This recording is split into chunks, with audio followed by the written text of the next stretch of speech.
brought to you by Vega, a product by Sensodyne and Vimal. We are Zubaki.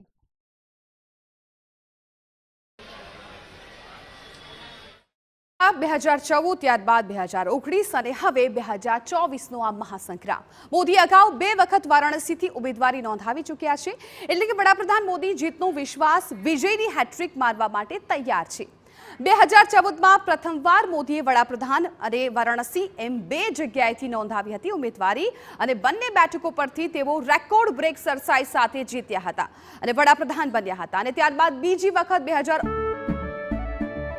કેસરિયા થી મન જોગી થયું રે, દિલ ઝૂમે જુઓ મત મસ્ત થયું રે. કેસરિયા થી મન જોગી થયું રે. હર પળ મનાવો કેસરી તહેવાર. વિમલ, બોલો જુબાન કેસરી. 19માં પણ મોદીએ વારાણસી પર પસંદગી ઉતારી હતી અને જંગી બહુમતી સાથે તેઓ જીત્યા હતા. ત્યારે હવે 2024ના સંગ્રામમાં મોદી ઉમેદવારીની હેટ્રિક સાથે જીતની પણ હેટ્રિક મારવાના નિર્ધાર સાથે પોતાનું આજે ફોર્મ ભરવાના છે. અમારા સંવાદદાતા કિંજલ મિશ્રા વારાણસીથી અમારી સાથે જોડાઈ ગયા છે. કિંજલ, આજે બીજેપી માટે ઉત્સાહનો માહોલ છે. ગઈકાલે પણ વડાપ્રધાનની જે રીતે રેલી હતી, જે રીતે લોકો આરતી કરી રહ્યા હતા અને આજે વડાપ્રધાનનું નામાંકન ભરાવાનું છે, એ પહેલા વડાપ્રધાન કાલ ભૈરવના દર્શન કરવાના છે. અત્યારે તમે ક્યાં ઉપસ્થિત છો, ત્યાં કેવો માહોલ છે અને હવે આગળનો કાર્યક્રમની શરૂઆત કઈ રીતે થવાની છે? બિલકુલ, હું વારાણસીમાં જ ઉપસ્થિત છું થોડી વારની અંદર. એટલે કે 11:40 સામાન્ય રીતે જે મુહૂર્ત હોય છે ભાજપ માટેનો વિજય મુહૂર્ત હોય છે તે 12:39 કહેવામાં આવતું હોય છે કે 12:39 એ ભાજપ માટે નક્કી કરેલું વિજય મુહૂર્ત છે.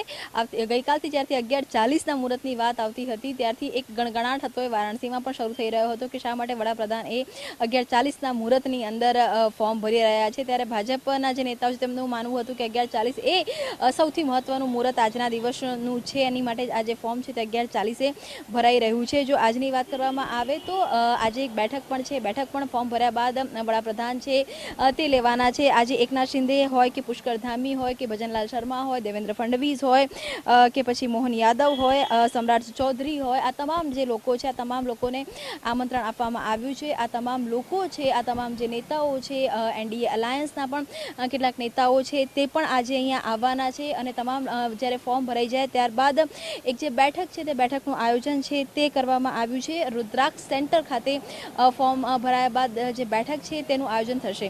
ગઈકાલની જે રેલી હતી તેને વડાપ્રધાન દ્વારા એવું કહેવામાં આવી રહ્યું છે કે આ રેલી નથી પરંતુ જે જનતાનો પ્રેમ હતો તે હતો. અને જે 400+ દાવા ઉપર હંમેશા વિપક્ષે સવાલ ઊભા કર્યા હતા કે 400+ નહીં થાય, ત્યારે ફરી એકવાર વડાપ્રધાને કાશીથી જ એક હુંકાર કર્યો છે કે આ વખતે 400 પાર કરી શકાશે. જે પ્રકારની કામગીરી કરવામાં આવી છે અને જો કાશીની વાત કરવામાં આવે તો સ્વાભાવિક રીતે કાશીની કાયા પલટ થઈ છે. 10 વર્ષની અંદર આપ રોડ રસ્તાની વાત કરી લો કે પછી આપ કહી શકાય કે બ્રિજની વાત કરી લો કે પછી ગંગા સ્વચ્છતાની વાત કરી લો કે પછી કહી શકાય કે જે સામાન્ય માણસને રોજગારીની વાત કરવામાં આવે કે સૌથી મહત્વનું જે કોરિડોર છે કાશી કોરિડોર, આ તમામ જે મુદ્દાઓ છે આજે પૂર્વાંચલ જો કાશીની વાત કરવામાં આવે તો ઉત્તર પ્રદેશનું ગેટવે માનવામાં આવતું હોય છે અને કાશીથી અયોધ્યા સુધી અને અનેક પ્રયાગરાજ પણ તેની અંદર આવી જાય છે. તો અનેક એક આખો એવો બેલ્ટ છે કે જે ધાર્મિક અને આસ્થાની રીતે જોડાયેલો છે. અને ભાજપનું એવું પૂરેપૂરું માનવું છે કે જ્યારે આ પૂર્વાંચલ, જ્યારે યુપીના અંદર પણ વેસ્ટર્ન યુપીથી લઈને પૂર્વાંચલ સુધીનો અલગ અલગ વિભાગ છે, અલગ અલગ ભાગમાં યુપી વહેંચાયેલું છે, જ્યારે પૂર્વાંચલમાં હંમેશા ભાજપની પકડ રહી છે. અને એ જ કારણ છે કે રોડ શો પણ થયો. રોડ શો બાદ હવે જે કાર્યક્રમો વડાપ્રધાનના યોજાઈ રહ્યા છે અથવા તો યોગી આદિત્યનાથના યુપીમાં યોજાઈ રહ્યા છે કાર્યક્રમ સભા, તેની અંદર આજે તમામ આગળ પણ આપણી પાસેથી અપડેટ્સ મેળવતા રહીશું. By Sensodyne and Vimal. We are Zubaki.